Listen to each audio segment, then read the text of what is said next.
नमस्कार, मी राहुल कुलकर्णी. एबीपी माझामध्ये जगभरातल्या सर्व प्रेक्षकांचं स्वागत आहे. मधल्या ओळीमध्ये आपण आज सर्वोच्च न्यायालयामध्ये ज्याला ब्रिलियंट माइंड आपण म्हणतो, की जे कायद्यातले तज्ज्ञ मंडळी आहेत त्यांनी ज्या महत्त्वाच्या गाभ्याला हात घातलेला आहे आणि जी काही जोरदार आज आर्ग्युमेंट झाली, एक डिफेन्स होता, मग त्याला काउंटर आर्ग्युमेंट करण्यात आली आणि त्याच्यातनं मूलभूत काय 4 प्रश्न उपस्थित झालेले आहेत ते मी आता याच्यामध्ये टॅग केलेले आहेत. कारण थोड्याच वेळापूर्वी आजचीही सुनावणी संपली आणि सर्वोच्च न्यायालय असं म्हटलं की श्री हरीश साळवे आणि अगदी सोप्या भाषेमध्ये त्यांना काय म्हणायचं आहे याचं पुन्हा एकदा नव्याने एक ड्राफ्ट तयार करावा, तो सोप्या भाषेत असावा आणि मग त्याच्यावरती आम्ही उद्या सकाळी सुनावणी करू. म्हणजे महाराष्ट्रातला जो सत्ता संघर्ष आहे त्याची उद्या सकाळी पहिलीच सुनावणी असणार आहे.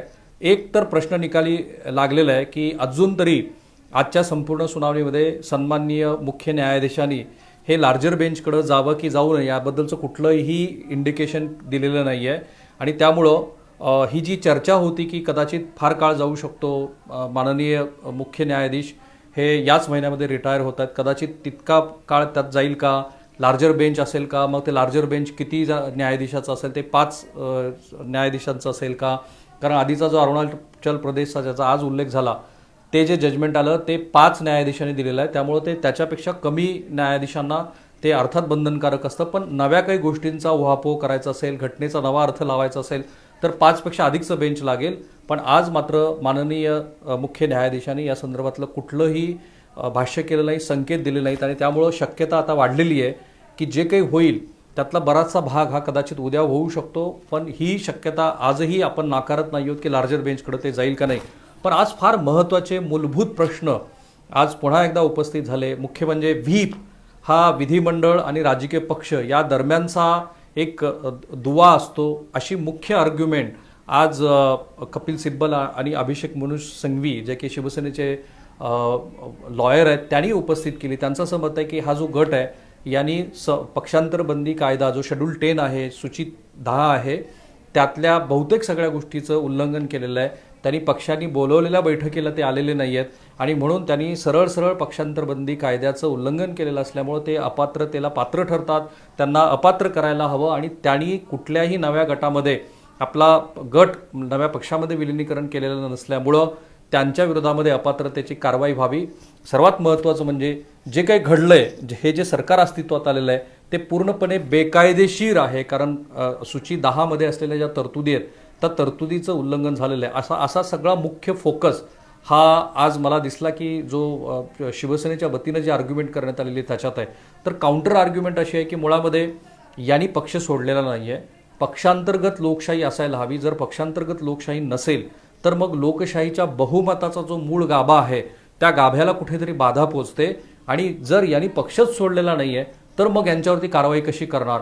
पक्षांतर्गत लोकशाहीचा मुद्दा होता, त्यांनी तेच मुद्दे मांडले की जे त्यांना पक्षासाठी हितकारक वाटले. त्यांना मुख्यमंत्र्याच्या भूमिकेशी त्यांची सहमती नव्हती, मुख्यमंत्री त्यांना भेटत नव्हते आणि जर आपला नेता दुसरा असावा असं जर विधिमंडळातल्या गटाला वाटत असेल तर त्यात वावगं काय आहे. ते पक्षांतर्गत लोकशाहीचं लक्षण आहे आणि त्यांनी कुठलाही कायदेभंग केलेला नाही आहे, अशा पद्धतीचा हा डिफेन्स होता असं दिसतंय. अक्षरशः 5 पानं माझी भरलीत. अगदी तुम्ही प्रत्येक मुद्दा, कारण आज एकूण 5 याचिका होत्या. 20 क्रमांकाला आजची सुनावणी सुरू झाली. जेव्हा सुनावणी सुरू झाली त्याच वेळेला हे अपेक्षित धरलेलं होतं की काही घटनात्मक गोष्टीवरती, पूर्वीच्या जजमेंटवरती निश्चितपणे सन्माननीय न्यायालयांच्या समोर आर्ग्युमेंट केली जाईल.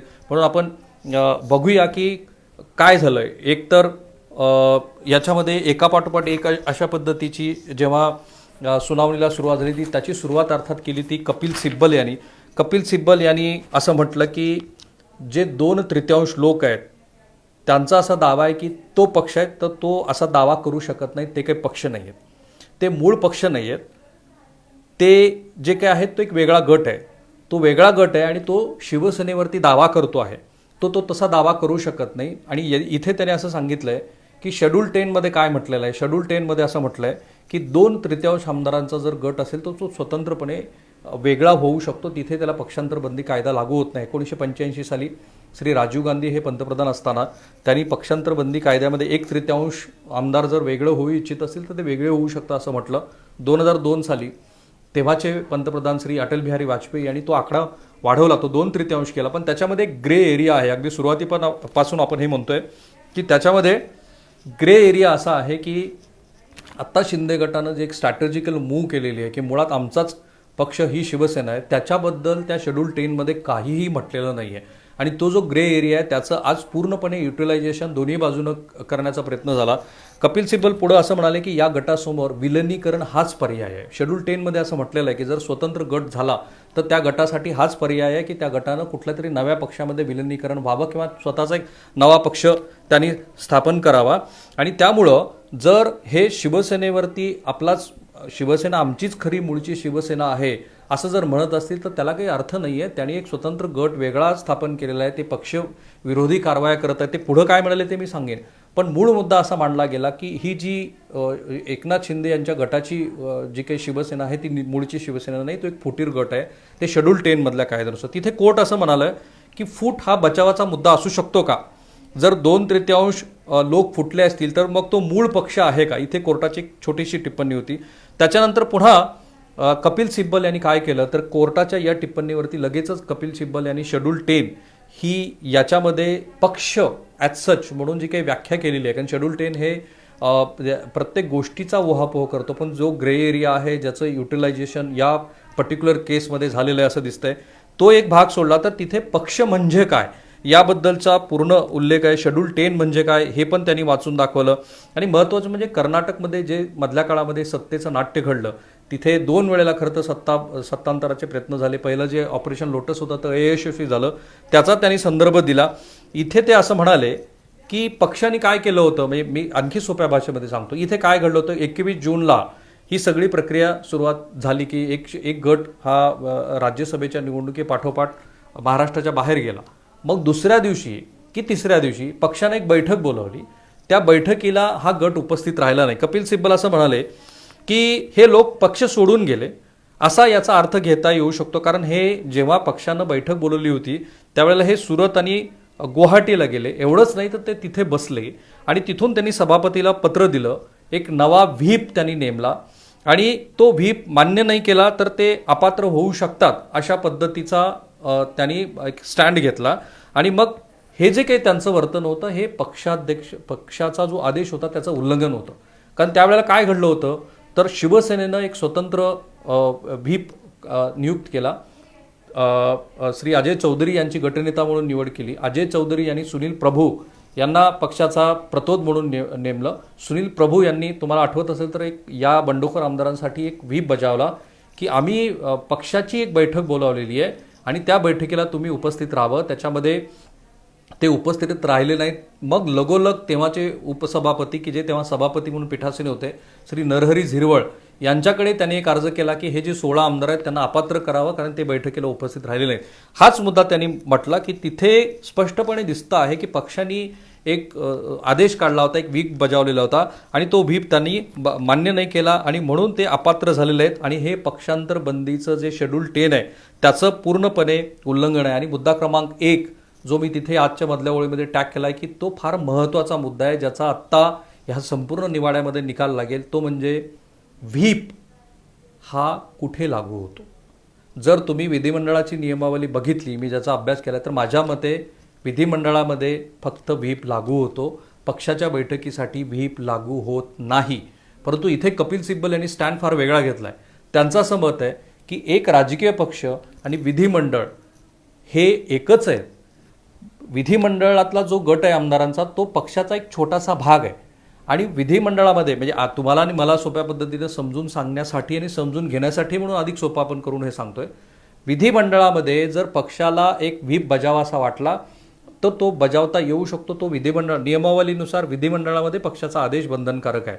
या केसमध्ये काय घडलेलं आहे की पक्षानं एक व्हीप बजावलेला आहे आणि आता इथे कपिल सिब्बल यांनी एक वेगळा मुद्दा मांडला जो मधल्या वेळीतला आपला पहिला भाग आहे की कपिल सिब्बल यांचं असं मत आहे की राजकीय पक्ष आणि विधिमंडळ यांच्या दरम्यान एक दुवा म्हणून काम करतो पक्षाचा व्हीप.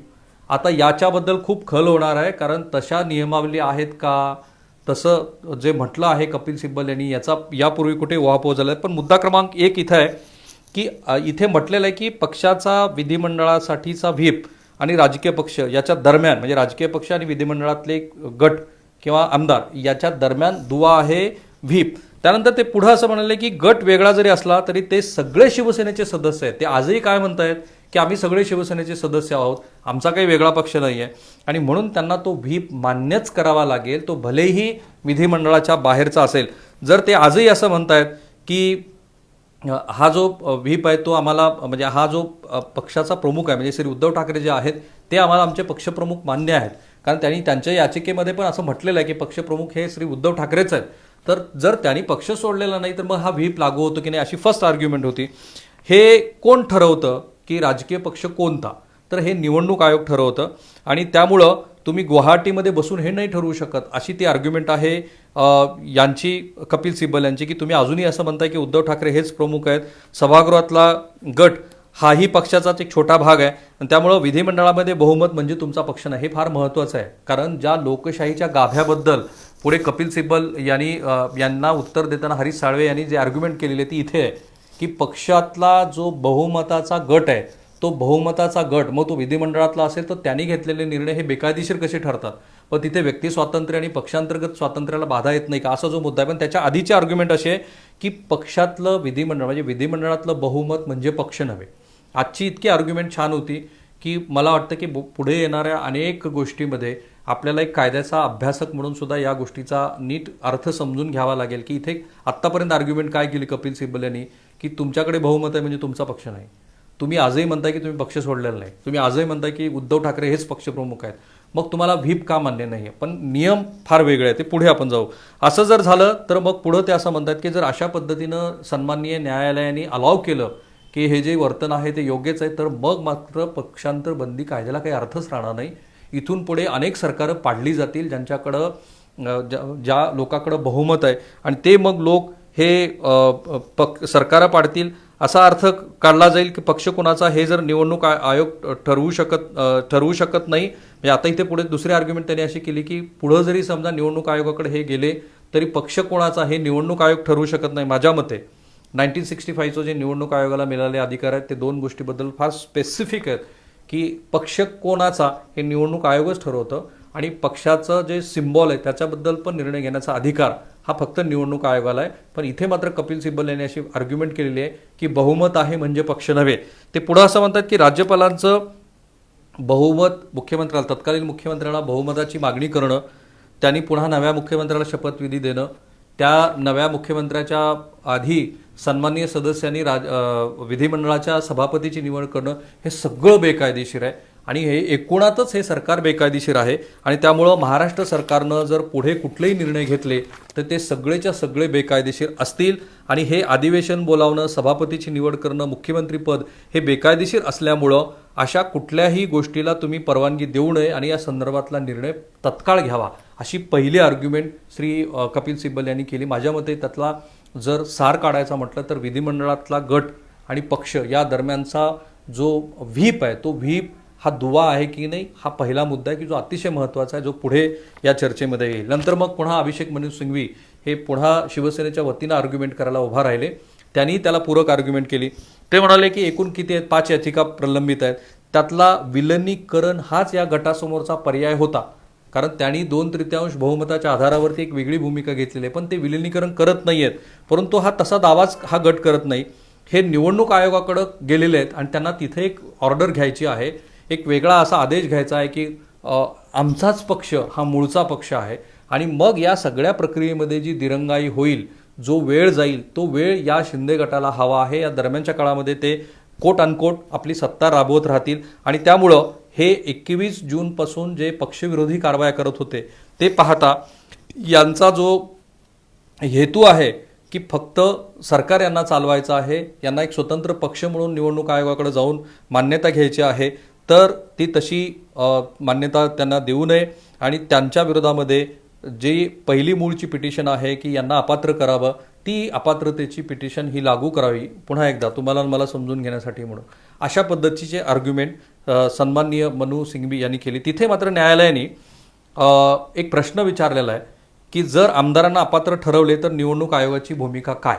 माझ्या मते या प्रश्नाची उत्तरं यापूर्वीच्या अनेक, बघा इथे काही क्रिटिकल ॲनालिसिस आपण करत नाही आहोत, यापूर्वीचा प्रेसिडेंट काय आहे तर यापूर्वी निवडणूक आयोगाचे अधिकार हे 1962-69 ज्या वेळेला श्रीमती इंदिरा गांधी आणि सिंडिकेट आणि इंडिकेट असं सगळं वॉर झालं, त्यानंतर 77ला पुन्हा एकदा पक्ष ज्या वेळेला इंदिरा काँग्रेसचा फुटला अगदी अलीकडे समाजवादी पक्षाचा पक्ष जो फुटला किंवा LGP जो रामविलास पासवान यांचा पक्ष त्यांच्या पश्चात फुटला, ह्या सगळ्यामध्ये निवडणूक आयोगाची जी भूमिका आहे ती अतिशय महत्त्वाची आहे. सर्वोच्च न्यायालयाने त्यांचे अधिकार मान्यच केलेले आहेत. इथे मात्र सर्वोच्च न्यायालयाने असं त्यालाच बहुतेक अनुसरून हा प्रश्न विचारला की जर आमदारांना अपात्र ठरवले तर निवडणूक आयोगाची काय भूमिका असेल. इथे पुन्हा अभिषेक मनु सिंघवी असं म्हणाले की इथे विधानसभेच्या अध्यक्षांनी कुठलीही भूमिका घेऊ नये. बंडखोराच्या तक्रारीवरती मात्र सन्माननीय न्यायालयाने लगोलग याच्यावरती निर्णय द्यावा. आता ही झाली शिवसेनेच्या वतीनं करण्यात आलेली आर्ग्युमेंट. याच्यामध्ये मला दुसरा मुद्दा जो दिसला तो असा, जो अभिषेक मनु सिंघवी यांच्या प्रश्नातनं आला की याच्यामध्ये निवडणूक आयोगाकडे जाऊन वेळकाढू करण्याचा प्रयत्न शिंदे गटाचा सुरू आहे आणि त्यांना वेळ तेवढा देऊ नये, अशी पहिली आर्ग्युमेंट झाली.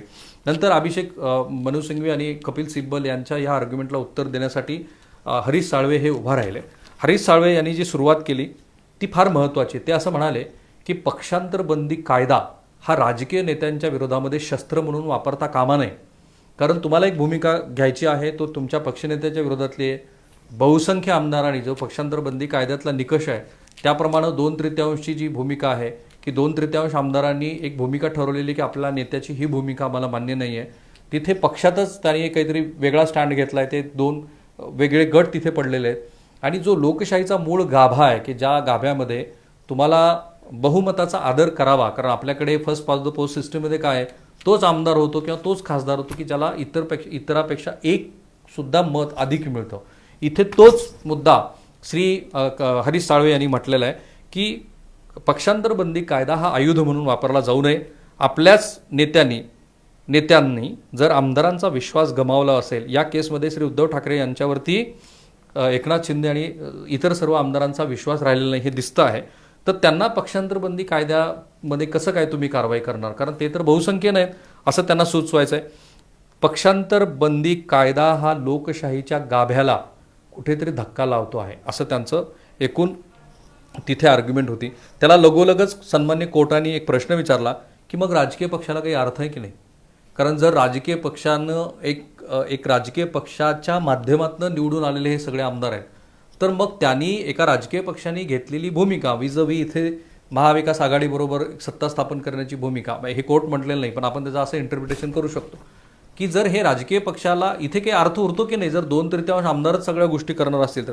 पुन्हा मग साळवे पुन्हा त्यांनी आर्ग्युमेंट पुढं या प्रश्नाला जोडून याला उत्तर देताना त्यांनी अशी केली की या आमदारांनी कुठे पक्ष सोडलेला, यांनी काही असं पक्ष सोडून काहीतरी वेगळ्या गटात ते गेलेले आहेत, वेगळ्या पक्षात गेलेले आहेत. आणि इथं लक्षात घ्या, फ्रॉम डे 1 पासून या आमदारांनी काय भूमिका घेतलेली आहे की आम्ही काही शिवसेना सोडलेली नाही, आम्हाला हिंदुत्वाचा विचार मान्य होता, बाळासाहेब ठाकरेंचे विचार आम्हाला मान्य होते, म्हणून आम्ही एक नवा पर्याय शोधला जो भारतीय जनता पार्टीबरोबर जाण्याचा आहे आणि त्यामुळं आम्ही काही पक्षाच्या विरोधात कारवाई केलेली नाही. आपल्याला हे सुरुवातीपासून आम्ही सांगण्याचा प्रयत्न करतोय की ही ज्या पद्धतीची महाराष्ट्रामध्ये सत्ता संघर्षाची लढाई सुरू आहे त्याच्यामध्ये पुरेपूर कायद्याचा अभ्यास करून त्यातले जे ग्रे एरियाज आहेत ते शोधून प्रत्येक गोष्ट आधीच ठरवून ती केली गेलेली आहे. ह्याच्यात कुणाला काही वावगं वाटायचं काही कारण नाही की सत्ता संघर्षामध्ये आत्ता तर असं म्हणता येईल आपल्याला की लव म्हणजे वॉर अँड लव, त्याच्यामध्ये जसं सगळं फेअर असतं तसंच आता राजकारणामध्ये पण सगळ्या गोष्टी ह्या सगळ्या फेअर ठरत चाललेल्या आहेत. इथे त्यांनी काय म्हटलं की यांनी पक्ष सोडलेला नाही, पक्षात फूट असेल तर मग यांनी बैठक कशी बोलावली. कपिल सिब्बल यांनी काय म्हटलं की विधिमंडळ आणि राजकीय पक्ष याच्या दरम्यानचा व्हीप हा एक सांधा आहे. इथे त्याला हरीश साळवे यांनी काउंटर काय केलं की तो कसा काय असू शकतो की जर इथे विधिमंडळामधल्या आमदारांचं एक वेगळं मत आहे, तिथे उघड फूट पडलेली आहे, तर मग तुम्ही पक्षाची बैठक कशी काय बोलू शकता की जे बहुसंख्य आमदारच तुमच्या विरोधामध्ये आहेत, तिथला जो नेता आहे त्या नेत्यांनी आपल्या पक्षाच्या आमदारांचा विश्वास गमावलेला आहे. त्यामुळं जर बहुमत असलेल्या आमदारांना मुख्यमंत्र्याविषयी तक्रार असेल तर तो नेता बदलू शकत नाहीत का, त्या आमदारांना तो अधिकार नाही का. महत्त्वाचं म्हणजे पुढं आर्ग्युमेंट करत असताना कपिल सिब्बल यांनी जे काही मुद्दे मांडलेले होते ते सगळे चुकीचे आहेत असं आर्ग्युमेंट श्री साळवे यांनी केलं. मुख्यमंत्री भेटत नव्हते, विधिमंडळात त्यांना व्हीप लागूच होत नाही, असे सगळे मुद्दे मांडता कपिल सिब्बल यांच्या मुद्द्याला काउंटर करताना 1969 साली सिंडिकेट आणि इंडिकेट काँग्रेस अशी जी फूट पडली त्याचा त्यांनी संदर्भ दिला. आणि मला वाटलंच होतं की 1969, 77 समाजवादी पक्ष, LGP या सगळ्यांचा उहापोह तिथे होणारच आहे, कारण निवडणूक आयोगाचे अधिकार कोणाचे आणि किती किती मर्यादेपर्यंत या सगळ्याचा तिथे ओवापो होणार आहे. इथे फार महत्त्वाची टिप्पणी कोर्टाने केलेली आहे. मला बघायचं की डेली ऑर्डरमध्ये ती टिप्पणी येते का. कोर्ट असं म्हणालंय की जर नेता भेटत नसेल तर मग नवा पक्ष करता येतो का. आणि हा मुद्दा फार महत्त्वाचा ठरू शकतो जर हा डेली ऑर्डरमध्ये आला. कारण हा आपण सेंटर ऑफ द क्रक्स म्हणूया की एक महत्त्वाचा मुद्दा ठरेल की श्री उद्धव ठाकरे यांच्याविषयी एक काहीतरी आक्षेप आहे, तो व्हॅलिड असू शकतो. पण म्हणून तुम्ही नेता भेटत नाही, ते आम्हाला वेळ देत नाहीत, या मुद्द्यावरती एक वेगळा पक्ष करू शकतात का, असा मुद्दा कोर्टाने मांडला. तर पुन्हा हरीश साळवे यांनी तोच मुद्दा मांडला की यांनी पक्षच सोडलेला नाही, नेता फक्त बदललेला आहे. आम्ही म्हणजे हे आमदार सगळे सेनेतच आहेत, पक्षात गट असणं काही गैर नाही आहे. निवडणूक आयोगासमोर आम्ही एक याचिका केलेली आहे त्याचा, कारण इथे अभिषेक मनु सिंघवी यांनी मुद्दा मांडला होता की हे सगळे लोक निवडणूक आयोगासमोर कसे काय गेले. मग तर इथं असं म्हणाले की निवडणूक आयोगाचे जे अधिकार आहेत ते पूर्ण वेगळे आहेत त्याचा.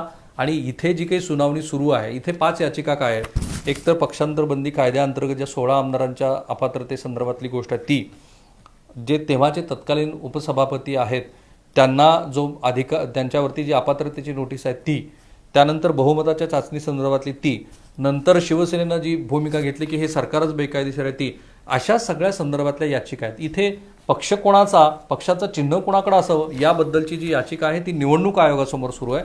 त्याचा आणि इथे काय संबंध आहे असं श्री साळवे यांनी तो मुद्दा मांडला. पक्षात बंडखोरी केली तर पक्षांतर बंदी कायदा लागू होऊ शकत नाही. मी ज्या ग्रे एरियाबद्दल बोलतोय तोच मुद्दा त्यांनी मांडला. मग कोर्टाने पुन्हा प्रश्न विचारला की मग ठीक आहे, जर तुमचा नवा पक्ष नाही मग तुम्ही कोण आहेत, तुमच्या पक्षाचा तुमचा जो गट आहे तो गट काय आहे, तुम्ही मग निवडणूक आयोगाकडे का गेला. तर मग पुन्हा साळवे यांनी सांगितलं की आम्ही निवडणूक आयोगाकडे यासाठी गेलेलो आहोत. आणि क्रोनॉलॉजी बघा, म्हणजे घटनाक्रम कसा आयोगाकडे का गेलात, तर त्याच्यावरती त्याचं असं म्हणणं आहे की आम्ही निवडणूक आयोगाकडे यासाठी गेलोत कारण आम्हाला आता आगामी निवडणुका आहेत, त्याच्यासाठी चिन्ह हवं आहे आणि ते चिन्ह घेण्यासाठी म्हणून आम्ही निवडणूक आयोगाकडे गेलात. पुन्हा कोर्टाने उपप्रश्न विचारला की मग आधी कोर्टात कोण आलं होतं. त्याच्यावरती साळवे असं म्हणाले की आम्हीच कोर्टात आलेलो होतो कारण 16 आमदारांच्या अपात्रतेसंदर्भातली एक कारवाई आमच्या विरोधामध्ये सुरू झालेली होती आणि तो आमच्यावरती अन्याय आहे असं वाटल्यामुळं आम्ही कोर्टामध्ये आलेलो आहोत. बहुमताने निवडून आलेल्या अध्यक्षांनी अपात्रतेसंदर्भात निर्णय जो द्यायचा आहे, म्हणजे इथे पुढं एक आणखी महत्त्वाचा प्रश्न उपस्थित केला गेलेला आहे की अध्यक्षांचे जे अधिकार आहेत ते विधिमंडळाच्या अंतर्गत आहेत. पुढे जो नवीन अध्यक्ष निवडला गेलेला आहे, जो शिंदे BJP सरकारने निवडला, त्या BJP सरकारने जो अध्यक्ष निवडला त्या अध्यक्षानं आमदाराच्या पात्र अपात्रतेसंदर्भामध्ये निर्णय घ्यायचा आहे, तो कोर्टाच्या मर्यादेत येत नाही. हा आजचा एक नवा डिफेन्स, आणि तसा तो यापूर्वी पण अनेक प्रकरणामध्ये आलेला आहे, तो त्यांनी इथे मांडला की हा कोर्टाला अधिकारच नाही आहे. आणि हरीश साळवे यांच्या या म्हणण्यालाच त्यांनी पुढे जे काही संदर्भ जोडलेले ते मला असं वाटतं की 2016 सालचं जे अरुणाचल प्रदेशमधलं जे एक जजमेंट, मेघालयाच्या संदर्भातलं एक जजमेंट आलेलं, कर्नाटकमधलं आलेलं जजमेंट, या सगळ्यांचा आधार पुढेही तो येणारच आहे. पण ते पुढं असं म्हणतायत की हे फार अभूतपूर्व आहे की विधिमंडळातल्या अध्यक्षांचे जे निर्णय आहेत त्याबद्दल कोर्टाने निर्णय घ्यावा. हे बघा, आपल्याकडे न्यायपालिका, कायदा करणारे, कायदा राबवणारे, अशा 3 स्वतंत्र गोष्टी आहेत. त्या 3 स्वतंत्र गोष्टींनी एकमेकांमध्ये हस्तक्षेप करू नये अशी अपेक्षा आहे. पण इथे घडतंय असं की एकमेकांच्या अधिकारामध्ये कुठेतरी शिरकाव झालाय का याबद्दलचे प्रश्न सातत्यानं विचारले जात आहेत. तोच धागा हरीश साळवे यांनी उपस्थित केला आणि ते असं म्हणाले की let all this things decided by the sabhapati or the president of the house, त्यांनी ते ठरवू द्या, तुमच्याकडे ते यावं आणि तुम्ही त्याच्याबद्दलचा निर्णय द्यावा. हे फार अभूतपूर्व आहे. मग पुढं कोर्ट असं म्हणालंय की राज्यपालाविषयी काही प्रश्न आहेत, तुम्हाला मधल्या काळामध्ये आम्ही 10 दिवसाची मुदत दिली होती. मग त्याच्यावरती लगेच साळवे असं म्हणाले की ठीक आहे, आम्हाला त्या मुदतीचा आम्ही त्याचा काही फायदा झाला वगैरे असं आपण म्हणणार नाही, पण राज्यपालांच्या संदर्भामध्ये जे प्रश्न उपस्थित झालेले होते ते अगदीच निष्फळ आहेत असं म्हणता येणार नाही. आज कोर्टाने काही अशा टिप्पणी केलेल्या आहेत की ज्या टिप्पणी बघता टू अर्ली टू प्रिडिक्ट, पण टिप्पणी बघता काही बेसिक प्रश्नसुद्धा कोर्टाने उपस्थित केले. त्यातला महत्त्वाचा प्रश्न तर मी आधी म्हटलाच की जो आपल्या मध्यावळीत पण आपण टॅग केलेला आहे की जर तुम्हाला एखाद्या नेत्याचा म्हणणं पटलं नाही तर तुम्ही नवा पक्ष करणार का. आणि मग पुढं कोर्ट असं म्हणाले की राज्यपालांनी बोलवलेल्या अधिवेशनाबद्दल अनेक प्रश्न आहेत, ते सगळेच निष्फळ आहेत असं म्हणता येणार नाही. विधानसभेच्या अध्यक्षांनीच सगळे निर्णय घ्यावेत असं तुम्हाला पुढं म्हणायचं आहे. कारण याला पुढं महेश जेठमलानी यांनी काउंटर केलेले आहे पुढं साळवे असं म्हणाले की हे मुद्दे चुकीच्या पद्धतीनं आलेले आहेत, तुमच्या समोर जे मुद्दे आलेले आहेत ते चुकीच्या पद्धतीनं आलेले आहेत, अध्यक्षांच्या विरोधातच अविश्वास होता म्हणून मग आम्ही कोर्टात आलेलो आहोत. इथं पुन्हा एक नीरज कौल हे पुन्हा शिवसेनेच्या वतीनं, माफ करा, एकनाथ शिंदे यांच्या वतीनं आले. ते असं म्हणाले की आम्ही इथे का आलोत, मुळामध्ये आम्हाला हायकोर्टामध्ये जायचं नव्हतं कारण आमच्या जीवाला धोका होता. कारण कोर्टाने हा प्रश्न विचारला आज की तुम्ही पहिल्यांदा कोण आलं कोर्टामध्ये, तर हे असं म्हणाले की आमच्या जीवाला धोका होता, आमच्या कुटुंबियाच्या जीवाला धोका होता आणि म्हणून आम्ही हायकोर्टामध्ये न जाता, असं आहे की सुप्रीम कोर्टाला काही गोष्टीचे प्रिव्हिलेज अधिकार आहेत, विशेषतः घटनेच्या संदर्भातल्या काही गोष्टी जर त्याचा तात्काळ निवाडा करायचा असेल तर थेट सुप्रीम कोर्टामध्ये तुम्हाला जाता येतं. आधी लोअर ज्युडिशरी, मग उच्च न्यायालय आणि सुप्रीम कोर्ट अशी जी आपली व्यवस्था आहे त्याच्यामध्ये युजली अशा कुठल्याही गोष्टी हायकोर्टामध्ये जाणं अपेक्षित असतं. पण इथे सुप्रीम कोर्टामध्ये तुम्ही का आलात, त्यांनी सांगितलं आमच्या जीवाला धोका होता म्हणून. मग साळवे पुन्हा असं म्हणाले की नीरज कौल यांच्याच मुद्द्याला ते पुढे घेऊन गेले. नीरज कौल असं म्हणाले की अपात्रतेची कारवाई आमच्या विरोधामध्ये प्रलंबित होती म्हणून आम्ही आयोगाकडे गेलेलो आहोत. म्हणजे इथे पण न्यायालयाने जो प्रश्न विचारला होता की तुम्ही अभिषेक मनु सिंघवी यांच्याच मुद्द्याला पुढे घेऊन की तुम्ही मग निवडणूक आयोगाकडे का गेला, तर ते असं म्हणाले की अपात्रतेच्या संदर्भातली काय सुरुवात होती. साळवे यांनी जो मुद्दा उपस्थित केलेला आहे, श्री साळवे यांच्या मुद्द्यामध्ये ती गोष्ट अरुणाचल प्रदेशच्या संदर्भात आलेलं जे जजमेंट आहे ते शिंदे गटाच्या बाजूनं जाऊ शकतं. सन्माननीय 5 न्यायाधीशांनी 2016 साली जो निकाल दिला त्याच्यामध्ये काय म्हटलेलं आहे की तत्कालीन अध्यक्ष जे विधानसभेचे अध्यक्ष होते त्यांच्या विरोधामध्ये तिथल्या काही आमदारांनी त्यांना अपात्र करावं अशा पद्धतीची याचिका दाखल केली होती. तेव्हा न्यायालयानं विधिमंडळाच्या अध्यक्षांच्या अधिकारामध्ये न्यायालय हस्तक्षेप करू शकतं हे सांगितलं आणि त्यांनी विधिमंडळाच्या अध्यक्षाच्या विरोधामध्ये जर अपात्रतेची कारवाई सुरू असेल तर त्यांनी पुढं कुठलीही कारवाई करू नये असं म्हटलं. आता इथे काय झालं की नरहरी झिरवळ यांच्या संदर्भामध्ये 23 तारखेला यातल्या काही आमदारांनी एक मेल पाठवून त्यांना अपात्र करावा, आमचा त्यांच्यावरती विश्वास नाही अशा पद्धतीची नोटीस बजावलेली होती. माझ्या मते ह्या संपूर्ण खेळामध्ये तो एक महत्त्वाचा भाग ठरणार आहे. दुसरा एक महत्त्वाचा भाग आहे त्याच्याबद्दल मी बोलेन, पण हा महत्त्वाचा भाग आहे की नरहरी झिरवळ यांच्या विरोधामध्ये जी अपात्रतेची नोटीस बजावण्यात आलेली होती तर तशी नोटीस जर बजावली असेल तर मग 16 आमदारांच्या अपात्रतेसंदर्भातली कारवाई नरहरी झिरवळ यांना करता येत नाही अकॉर्डिंग टू 2016 अरुणाचल प्रदेशचं निकाल. आणि तोच मुद्दा इथे श्री हरीश साळवे यांनी मांडला की 2016 सालचं जे अरुणाचल प्रदेशचं जो निकाल आहे तो काय म्हणतो की स्पीकरवर अपात्रतेची नोटीस आणली तर स्पीकर कुठलाही निर्णय घेऊ शकत नाहीत. याबद्दल विधिमंडळाच्या नियमावलीची सुद्धा विचारणा सन्माननीय कोर्टाने केला. पुन्हा त्यांनी सांगितलं साळवे यांनी की आम्ही याचिका पक्ष सोडलेलाच नाही. त्याच्यावरती मग कोर्ट असं म्हणाले की हे जे काही तुम्हाला म्हणायचं आहे ते तुम्ही साध्या शब्दामध्ये तुमची याचिका ड्राफ्ट कराल का, अदरवाईज मीच ते लिहून घेतो. मग त्याच्यावरती कोर्ट साळवे म्हणाले नाही मी दुरुस्त करून देतो. मग कोर्ट म्हणालं की ठीक आहे आपण त्याच्यावरती आता उद्या ठरवू आणि मग ती याचिका उद्या गेलेली आहे. दरम्यानच्या काळामध्ये जे देशाचे महाधिवक्ता आहेत तुषार मेहता हे कोर्टाला म्हणाले की सर मला काहीतरी बोलायचं आहे. कोर्टाने त्यांना परमिट केलं आणि तिथे त्यांनी फार महत्त्वाचा मुद्दा उपस्थित केला जो आपल्या मधल्या वेळीतला तिसरा मुद्दा आहे की राज्यपाल अनंत काळासाठी थांबवू शकतात का. घटना काय घडलेली आहे की जी महेश जेठमलानी यांनी पण पुन्हा सांगितली. महेश जेठमलानी काय म्हणाले, पण त्याच्या आधी तुषार मेहता असं म्हणाले की राज्यपाल किती काळ अनंत काळासाठी थांबू शकतात का, कारण एक मुख्यमंत्री होते की ज्यांनी राजीनामा दिला होता. मग राज्यपालाच्या भूमिकेवरती तुम्ही कसं काय प्रश्नचिन्ह उपस्थित करताय कोट अनकोट, की राज्यपालांनी काय केलं की बहुमत चाचणी सिद्ध करायला सांगितली. फ्लोअरवरती बहुमत चाचणी व्हायच्या आधीच उद्धव ठाकरे यांनी राजीनामा दिला. मग ऑब्व्हियसली नव्या कुठल्या तरी एका घटकाला बहुमत चाचणी करण्यासाठी बोलवणं अपेक्षित होतं, तसं ते राज्यपालांनी केलेलं आहे. तर इथे त्यांनी मुद्दा मांडला की इथे असं असू शकतं का की राज्यपालांनी अनंत काळापर्यंत थांबावं. पण तुषार मेहतानी जी पुढे टिप्पणी केली तीही महत्त्वाची वाटते मला की आधी कोणाबरोबर तर तुम्ही युती केली आणि नंतर तुम्ही दुसऱ्याच बरोबर सरकार स्थापन केलं, हेही बरोबर आहे का. आता ही महाधिवक्त्यांनी केलेली टिप्पणी त्याचे आणखी तपशील जसे बाहेर येतील ते आपण बघूया. पण ते पुढं असं म्हणाले की 10वी सूची ही अशा पद्धतीनं वापरली जाऊ शकत नाही की ज्याच्यातनं व्यक्ती स्वातंत्र्यावरती घाला येईल, पक्षांतर्गत लोकशाहीला धोका होईल. महेश जेठमलानी यांनी पुढं शिंदे गटाच्या बाजूनं जो डिफेन्स केला तो अतिशय महत्त्वाचा ठरू शकतो आणि ज्याच्याबद्दल माझ्या मते 2 मेजर ब्लंडर महाविकास आघाडी सरकारनं केलेत. एक म्हणजे तत्कालीन सभापती आत्ता काँग्रेसचे जे अध्यक्ष आहेत त्यांनी जो सभापती पदाचा राजीनामा दिला तो राजीनामा आणि श्री उद्धव ठाकरे यांनी विधिमंडळामध्ये बहुमत चाचणीला सामोरे जाण्याच्या आधीच दिलेला राजीनामा हे एक मोठं ब्लंडर ठरू शकतं. जर विधिमंडळाच्या चौकटीच्या अंतर्गत बघितलं तर आपल्याला असं दिसतं आहे की या आमदारांनी पक्षाच्या विरोधात काही कारवाई केली आहे. पक्षांतर बंदी कायद्याच्या अनुषंगाने आपण ज्यांना चौकटीत बसवू शकतो असं काही केलं असं सिद्धच झालेलं नाही आहे. एक म्हणजे व्हीप जर फक्त विधिमंडळामध्ये लागू होत असेल आणि तिथं पक्षांतर बंदी कायद्याच्या अनुषंगाने कुठली कारवाईचे आमदारांनी केली नसेल तर तो फार महत्त्वाचा मुद्दा ठरू शकतो. एक्झॅक्टली महेश जेठमलानी यांनी तेच सांगितलं की नवीन सरकार हे मुख्यमंत्र्याच्या राजीनाम्यानंतर आलेलं आहे.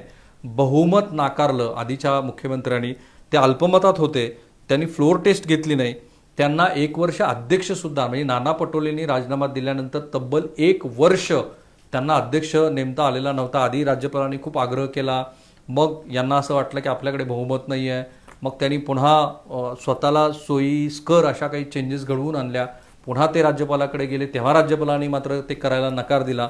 तर तोच मुद्दा महेश जेठमलानी यांनी मांडला की सभागृहामध्ये यांना अध्यक्षसुद्धा निवडता आला नाही, त्यांच्याकडे बहुमत नव्हतं. प्रत्यक्षात पुन्हा जेव्हा नव्या मुख्यमंत्र्यांनी बहुमत चाचणी घेतली तेव्हा 154 विरुद्ध 99 असं ते बहुमत आलेलं आहे.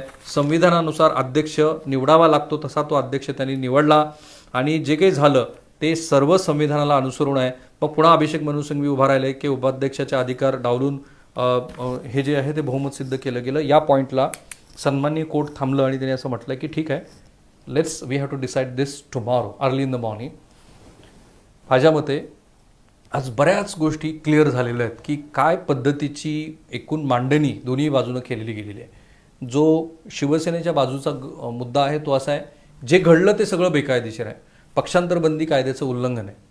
दुसरीकडे यांचा डिफेन्स असा आहे की आम्ही पक्ष सोडलेला नाही आहे, माननीय मुख्यमंत्री फ्लोअर टेस्टला गेलेच नाही, त्यांच्याकडेच बहुमत नव्हतं. आणि सगळ्यात महत्त्वाचा जो क्रक्स ऑफ द मॅटर आहे तो हा आहे की पक्षांतर बंदी कायद्यामधले जे ग्रे एरियाज आहेत ते, आणि त्याहून उपर की जर बहुमत हा जर लोकशाही व्यवस्थेचा गाभा आहे तर एखाद्या राजकीय पक्षामध्ये असलेल्या एखाद्या गटानं त्याच्या प्रमुख नेत्याच्या विरोधामध्ये जी भूमिका घेतली ती भूमिका कायद्याच्या चौकटीत बरोबर ठरते की नाही ठरते. अनेक महत्त्वाच्या गोष्टीचा आज उहापोह झालेला आहे. आपण थांबूया इथे. काही जे ह्याच्यातनं जे बिटवीन द लाईन्स आहेत ते लक्षात तर मी आणून दिलेच आहेत. काही अनेक अशा गोष्टी आहेत की ज्या सुटलेल्या असू शकतात. प्रत्यक्षात जेव्हा ऑर्डर येईल, डेली ऑर्डर, त्याच्यानंतर पुन्हा एकदा आपण मधल्या वेळीचा हा भाग करू. तुर्तास थांबूया. जी आर्ग्युमेंट झाली मी ती तशीच तुमच्यासमोर मांडली.